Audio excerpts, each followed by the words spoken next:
On continue dans la série qu'on a démarrée la semaine dernière sur Vous êtes. Je suis, vous êtes.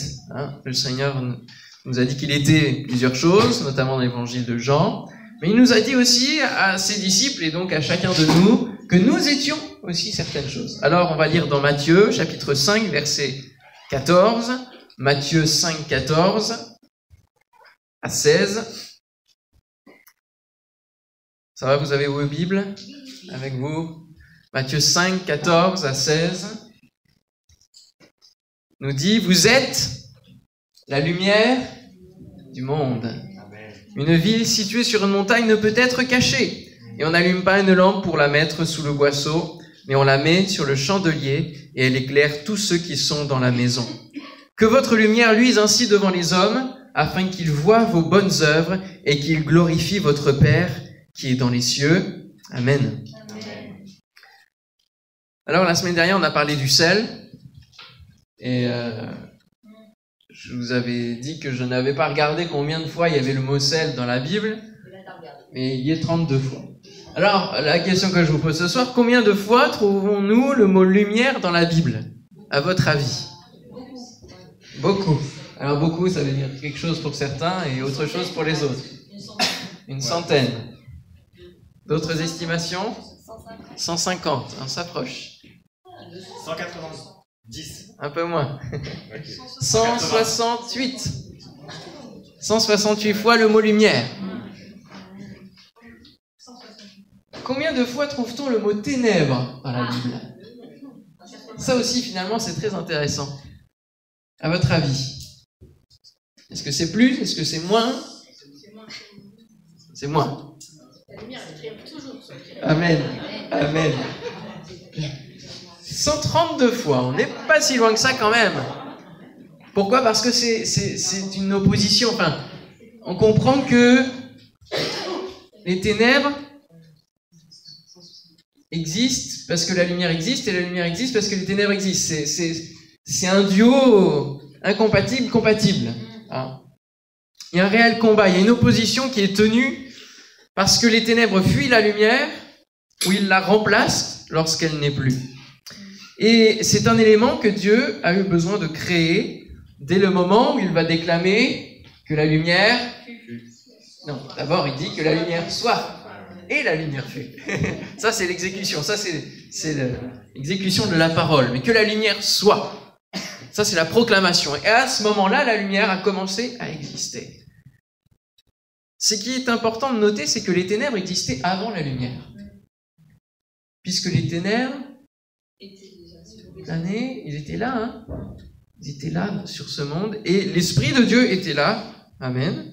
Mais les ténèbres étaient présentes avant que la lumière soit, et les ténèbres existent pour que la lumière paraisse, amen, et qu'elle soit appréciée. Parce que je pense, en tout cas, je l'espère, que vous appréciez plus les effets de la lumière que celui des ténèbres. Il n'y a qu'à se mettre dans le noir pour que déjà, si je vous demande de bouger dans la salle, vous vous cognez sur pas mal de choses. Parce que si vous êtes dans les ténèbres, c'est ce qui se passera. Mais ce qui est encore plus fort, c'est que la lumière, elle existe pour ce monde. Dieu l'a créée pour ce monde. Et Jésus, lorsqu'il dit « Je suis la lumière du monde », c'est vraiment pour ce monde. Et lorsqu'il nous dit « Vous êtes la lumière du monde », c'est aussi pour ce monde. Parce que lorsque nous serons soit enlevés, en tout cas, tous réunis dans la présence de Dieu, qu'est-ce que l'Apocalypse nous dit? Qu'il n'y aura plus besoin de lumière. Pourquoi? Il n'y aura plus de nuit. Et ils n'auront besoin ni de lampe, ni de lumière, parce que le Seigneur Dieu les éclairera. Ils régneront au siècle des siècles. C'est de nous dont il s'agit. Amen. Apocalypse 22, verset 3. Il n'y aura plus besoin de lumière. Donc ce qu'il faut bien comprendre, lorsque Jésus nous dit « Vous êtes la lumière du monde », c'est que c'est pour ce temps. C'est pour ce monde. Premièrement, vous êtes les imitateurs de Christ. Jésus a dit « Je suis la lumière du monde » et il nous dit « Vous êtes ». Donc nous sommes une imitation. Les chrétiens sont des petits Christ, ce sont des gens qui sont ses disciples, c'est-à-dire qui suivent ses enseignements et qui les mettent en pratique. Et Jésus a dit, donc, je suis la lumière du monde. Celui qui me suit ne marchera pas dans les ténèbres.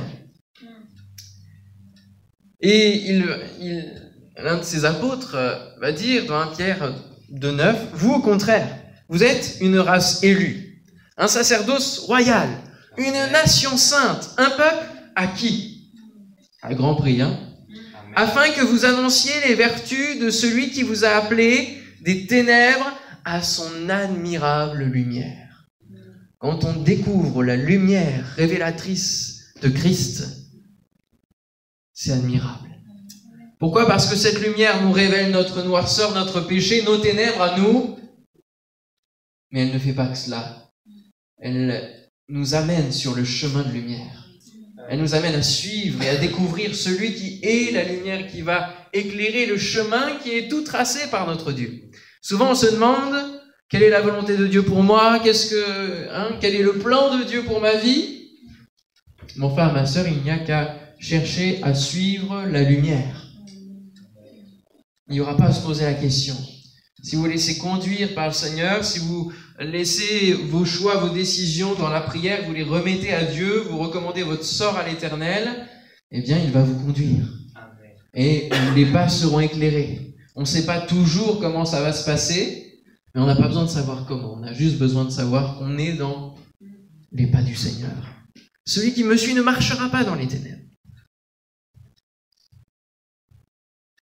Nous sommes des flambeaux dans ce monde. C'est aussi une expression qui vient dans la Bible et qui est importante à relever, c'est que c'est pas une lumière artificielle. C'est pas les néons qu'on a au-dessus de nous. C'est pas de l'électricité.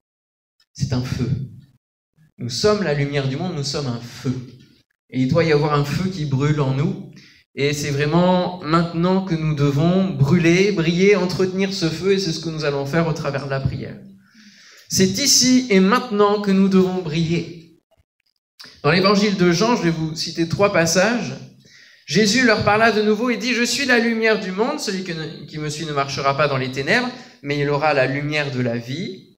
Pendant que je suis dans le monde, je suis la lumière du monde. » On voit bien la condition de la lumière. Pendant que je suis dans le monde. Je suis venu comme une lumière dans le monde afin que quiconque croit en moi ne demeure pas dans les ténèbres. La lumière n'a d'intérêt que si elle brille au sein des ténèbres. Sinon, il n'y a aucun intérêt. Et Jésus est vraiment celui qui est venu faire briller le royaume de Dieu dans ce monde. Parce que le royaume de Dieu n'est que lumière. Nous sommes la lumière du monde et nous sommes là pour imiter Christ. Aussi, nous devons briller aujourd'hui et maintenant. Qu'est-ce que ça veut dire briller? Être la lumière, qu'est-ce que ça veut dire? Maintenant qu'on sait qu'on doit briller maintenant, sur cette terre, au milieu des ténèbres, au milieu du monde qui va de plus en plus loin dans les ténèbres. Être rempli de son esprit, oui. Ça parle du feu qu'on doit cultiver en nous. Être un témoin. Et on va faire une différenciation entre le sel et la lumière. Le sel, on le met dans les plats pour donner du goût. Ça fait appel au goût. On sent quelque chose, on le sent. On ne le voit pas, mais on le sent. D'accord? C'est ce qui fait la différence. Ça, c'est nous, au milieu du monde, quand on marque la différence, et on voit qu'il y a une pureté de cœur, de vie, une conduite différente de vie. Manière de vivre qui a changé, transformée, de jour en jour et de gloire en gloire. La lumière, elle ne se sent pas. Elle se remarque, elle se voit. Donc ça fait appel aux œuvres.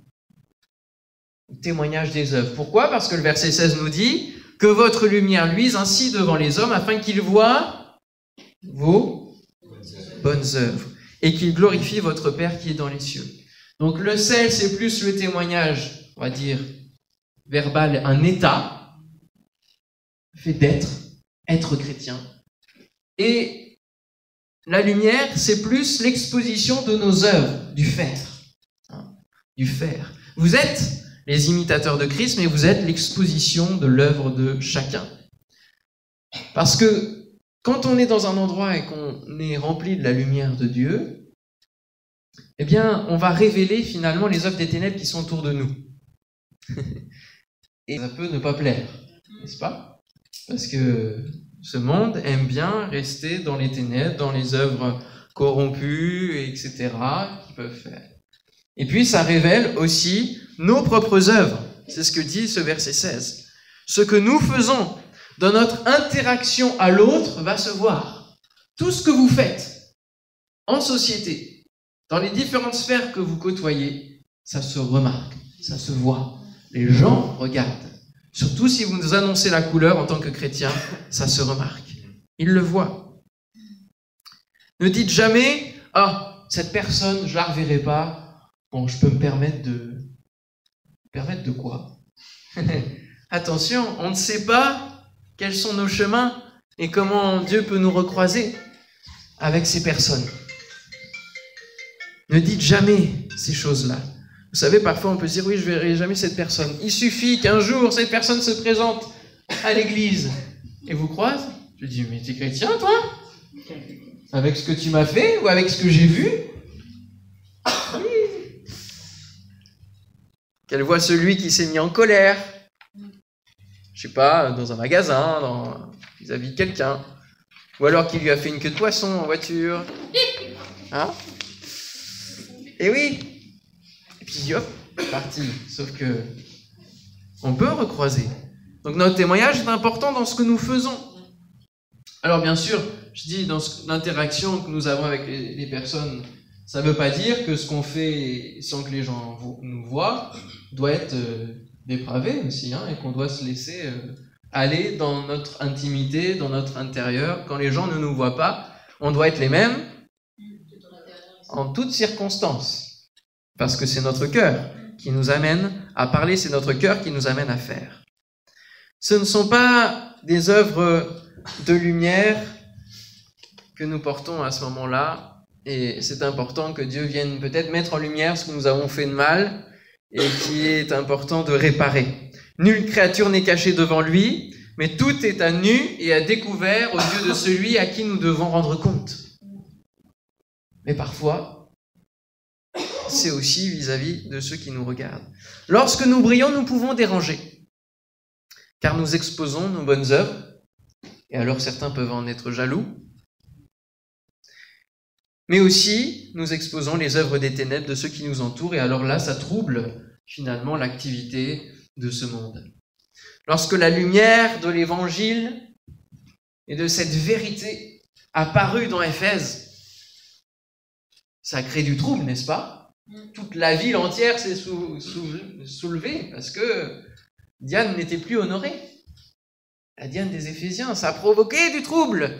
Et partout où Paul et d'autres sont passés pour apporter la lumière de l'Évangile, ça a amené des bouleversements. Et c'est ce que ça doit provoquer lorsque nous sommes dans différents lieux où que ce soit. Nous apportons la lumière et forcément va y avoir des bouleversements. Des bouleversements positifs, des choses qui peuvent nous revenir comme des boomerangs, mais nous ne devons pas craindre. Nous devons continuer à briller. Amen. L'ONG Portes Ouvertes sort chaque année l'index de persécution mondiale. Il l'a fait il y a quelques jours. Et donc il met tous les pays qui persécutent le plus les chrétiens. Et le rapport donc sur l'année 2018 fait qu'il y a plus de 4500 chrétiens qui sont morts pour leur foi en 2018. Et 1800 églises attaquées. Il y a un réel empêchage de tourner en rond, si on peut dire les choses ainsi, lorsque les chrétiens sont là, lorsqu'ils sont présents. Il y a des bouleversements, parce que l'évangile avance, parce que la parole de Dieu court, parce que son esprit est à l'œuvre. Amen. Et ça, on doit s'en réjouir, ça doit nous motiver à prier aussi dans ce sens-là, ce soir, de prier, Seigneur, qu'il y ait des bouleversements, que là où nous sommes, nous puissions briller, et qu'il y ait des bouleversements qui amènent l'évangile dans les cœurs. Une ville située sur une montagne est claire. Elle ne peut pas être cachée. On ne peut pas déplacer la ville qui est sur la montagne. Et plus nous nous approchons de Dieu sur cette montagne, plus nous montons et plus nous avons cette lumière qui grandit en nous. Amen. Et plus ça se voit, plus ça se remarque. Mais une ville, elle est là, elle est installée sur cette montagne, et forcément, quand la nuit vient, ça s'allume, parce qu'il y a de l'activité. Et puis à un moment donné, dans la nuit, ça peut aussi s'éteindre. Mais là, dans la nuit spirituelle de ce monde, dans laquelle nous sommes, et nous rentrons de plus en plus, avant que l'aube paraisse avec l'étoile du matin, qui est Jésus, eh bien, nous ne devons pas nous éteindre en tant que ville sur la montagne. Nous ne devons pas nous éteindre, mais nous devons cultiver la lumière. Nous brillons tant que nous ne sommes pas en inactivité, en sommeil. Et c'est le dernier point. Vous êtes les imitateurs de Christ, vous êtes l'exposition de l'œuvre de chacun, mais vous êtes les veilleurs de la dernière heure. On va lire dans Romains, l'Épître aux Romains, chapitre 13, où justement il nous a indiqué plusieurs choses, alors que déjà la nuit est annoncée et présente même dans l'Église naissante. Romains, chapitre 13, nous avons un texte qui nous parle de la lumière et qui nous concerne de plus en plus. Au verset 7, « Rendez à tous ce qui leur est dû, l'impôt à qui vous devez l'impôt, le tribut à qui vous devez le tribut, la crainte à qui vous devez la crainte, l'honneur à qui vous devez l'honneur. » Ça, c'est briller en société. C'est tout faire comme il le faut, correctement. Ne devez rien à personne si ce n'est de vous aimer les uns les autres, car celui qui aime les autres a accompli la loi. En effet, les commandements, tu ne commettras point d'adultère, tu ne tueras point, tu ne déroberas point, tu ne convoiteras point, et ce qu'il peut encore y avoir se résume dans cette parole, tu aimeras ton prochain comme toi-même. Ça aussi, c'est encore briller. L'amour ne fait point de mal au prochain. L'amour est donc l'accomplissement de la loi. Cela importe d'autant plus que vous savez en quel temps nous sommes. C'est l'heure de vous réveiller enfin du sommeil, car maintenant le salut est plus près de nous que lorsque nous avons cru. La nuit est avancée, le jour approche. Dépouillons-nous donc des œuvres des ténèbres, c'est-à-dire les choses qui nous occupent, qui sont futiles et qui nous emmènent loin de Dieu. Et revêtons les armes de la lumière. Marchons honnêtement, comme en plein jour, loin des excès et de l'ivrognerie, de la luxure et de l'impudicité, des querelles et des jalousies. Mais revêtez-vous du Seigneur Jésus-Christ et n'ayez pas soin de la chair pour en satisfaire les convoitises.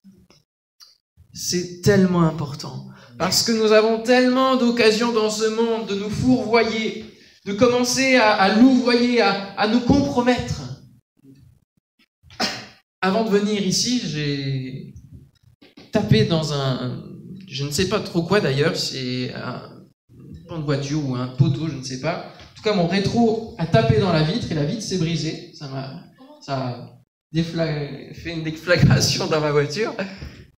Et aussitôt, on réfléchit à qu'est-ce qui va se passer maintenant. Alors, on ne peut pas repartir en arrière pour revoir une belle vitre toute neuve. Mais maintenant, il va falloir aller au garage. Et puis, il va falloir déclarer à l'assurance. Et puis, comment tu déclares à l'assurance? Parce que ça vient de se passer, tu as dû continuer à conduire. Tu sais pas trop ce qui s'est passé, mais en même temps, tu sais que c'est de ta faute, en fait. Alors, qu'est-ce qu'on va déclarer à l'assurance? Comment on va écrire ça? Comment la personne du garage va nous dire de faire les choses? Bien souvent, là, je suis sûr et certain qu'en voyant les photos, la personne du garage va me dire « Mais là, c'est comme s'il y avait eu une infraction, qu'on ait voulu vous voler des choses dans la voiture. » C'est exactement la photo qu'on pourrait y avoir s'il y avait eu un vol. Vous voyez, je me serais garé, il y aurait eu un vol, on aurait pété la vitre, ça aurait fait la même chose. Parce que pour être remboursé correctement, pour pas avoir de malus, n'est-ce pas? Pour pas payer plus cher par mois l'assurance, on est tenté par les œuvres des ténèbres. C'est pas si simple de revêtir les armes de la lumière. C'est sournois. L'influence de ce monde est sournoise. C'est pas comme ça, jour, nuit. Non, il y a un truc de transition entre les ténèbres et la lumière. Hein? Il y a une transition, il y a des coins d'ombre. Et que dans nos vies, il n'y ait jamais de coin d'ombre, mes frères, mes sœurs. Mais qu'on soit réglo en toutes choses, ne devez rien à personne. Déclarez les choses telles qu'elles sont. La nuit est avancée. Il nous est parlé ici des armes de la lumière. Pourquoi il nous est parlé des armes? C'est étonnant, n'est-ce pas? Parce qu'on les armes, on se dit Éphésiens 6, l'armure du chrétien. Mais là, il y a une autre arme, c'est les armes de la lumière. Parce que c'est un combat. Ça reste un combat du quotidien. Les ténèbres avancent, elles inondent ce monde et les vents de la persécution, de la tentation sont présents. Et on va vouloir nous imposer le silence, nous imposer le sommeil, nous imposer l'extinction pour laisser ce monde tranquille. C'est pour ça que nous devons veiller. Veiller et prier. Veiller et briller. Amen. On veille avec quoi? Une lampe allumée. Elle doit être allumée. C'est le signe de la veille. Nous devons veiller avec une lampe allumée que l'on remplit d'huile. Cette huile, c'est le symbole de son esprit, duquel nous rechargeons et nous sommes remplis quotidiennement. C'est comme ça qu'on tient dans la nuit du monde, face à son influence sournoise. Nous sommes dans des temps difficiles, dans la dernière heure, et nous avons besoin de prier. Prier pour nous, pour que nous tenions justement, que nous soyons clairs, nets, en plein jour, honnêtes, pour que son esprit nous remplisse encore et toujours. Et puis, prier pour nos frères qui sont persécutés, qui eux subissent de plein fouet physiquement, matériellement, la persécution. Et puis prier pour que le plus grand nombre soit sauvé et qu'il puisse aussi être sauvé par notre témoignage, parce que nous brillons au travers de nos œuvres. Prier pour que Dieu nous conduise dans les œuvres qu'il a préparées d'avance pour nous, afin que nous les pratiquions, que nous ne soyons pas oisifs, que nous ne perdions aucune minute par jour. Réfléchissons à ce que nous faisons chaque jour et faisons-nous le bilan chaque jour en disant « Qu'est-ce que j'ai fait pour ton royaume, Seigneur, aujourd'hui ?»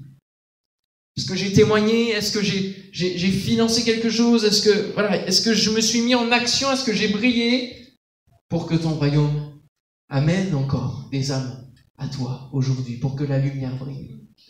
Où en suis-je? Chaque jour, faisons-nous ce bilan. Parfois, on perd des heures et des heures par jour sur tellement de choses qui ne nous apportent rien. Vous savez, des fois, il y a cette tentation qui revient de temps en temps de jouer à des jeux. C'est pas péché, de jouer à des jeux. Mais on s'occupe comme ça sur le smartphone, dans les temps de pause, dans les petits... Et puis, il y a toujours cette tentation qui peut revenir. C'est jouer. Puis au bout d'un moment, tu te rends compte que quand tu joues comme ça, certes, c'est sympathique, ça peut faire réfléchir, rigueur, ça peut fortifier ton intelligence, bref. Mais ça produit quoi? Ça produit quoi? Ça produit rien. Zéro, peanuts, rien. Rien. Et c'est des minutes qui comptent, qui tombent. Des minutes que Dieu nous accorde de vie. Soyons conséquents, c'est l'heure de nous réveiller. Je prie souvent pour le réveil, il faut continuer, que son esprit souffle et qu'on puisse continuer, nous, d'être réveillés, que ça ne soit pas allumé, éteint.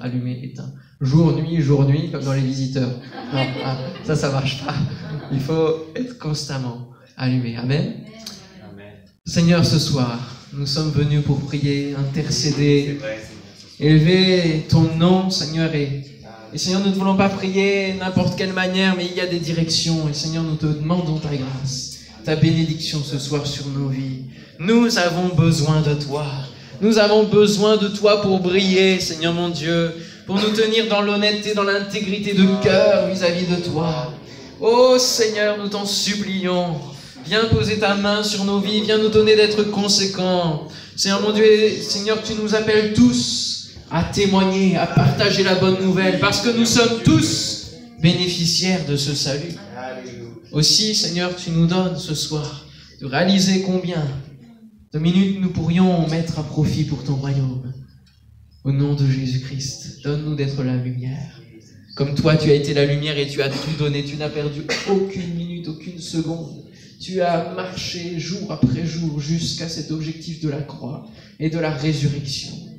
Oh, que ton nom soit béni, Seigneur.